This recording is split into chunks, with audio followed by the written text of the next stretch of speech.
ربنا ارحم لنا یا ربنا.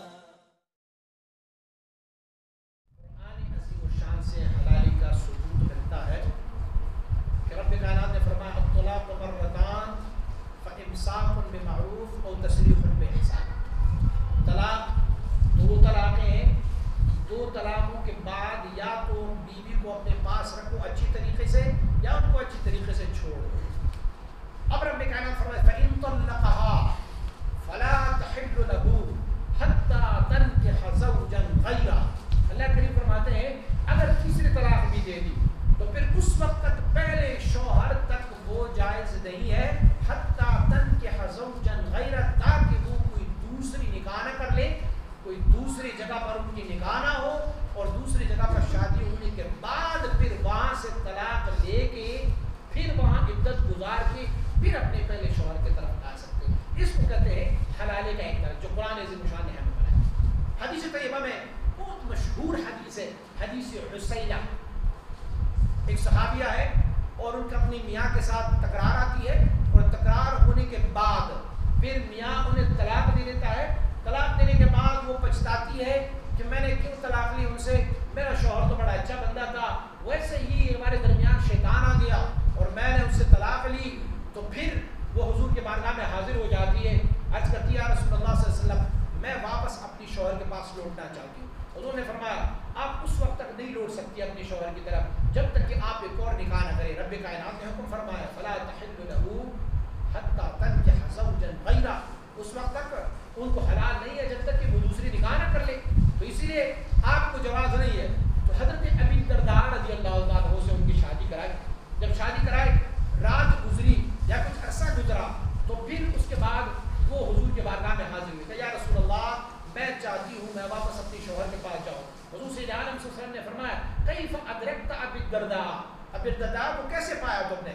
تو اس نے اپنی چادر کا ایک کونا لے کے اس کونے کو اشارہ کیا کہ میں نے تو ابی الدرداء کو نہیں پایا مگر اس طرح کا پایا ہے، لیکن میں نے اس میں مردانگی نہیں کی، میں نے اسے نامرد پایا. تو حضور نے فرمایا لا آپ واپس نہیں جا سکتے حتی تذوق حسیلتہ ویذوق حسیلتہ، اس وقت تک جب تک کہ آپ ان کی شہد کو نہیں چکھو گے اور وہ آپ کی شہد کو نہیں چکھو گے.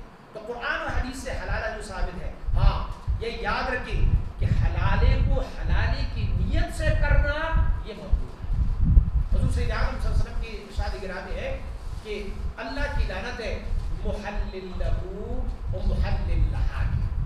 جو حلالہ کرنے والا اور حلالہ کرانے والا ہے اس پہ اللہ کی لعنت ہو. تو پھر تو معلوم ہو کہ حلالہ حرام ہوا نہیں. معنی یہ ہے کہ حلالے کی نیت سے مشروط کر کے اگر کسی کو کہے یار اس عورت کو طلاق ہوئی ہے عدت کے بعد تم اس سے نکاح کر لو، ایک رات گزارو کل کو طلاق دو، مہینہ گزارو پھر طلاق دو، ہفتہ گزارو پھر طلاق دو، شرط رکھ کے اس پر نکاح کرنا یہ ممنوع ہے. ہاں حلالے کا ایک صحیح طریقہ یہ ہے کہ دوسرے بندے کے ساتھ ان کی نکاح کی جائے لیکن بلا مشروط. وہ اب میاں بیوی ہے آپس میں اگر خوش رہے سو کنٹینیو وہ اپنی زندگی جاری رکھے.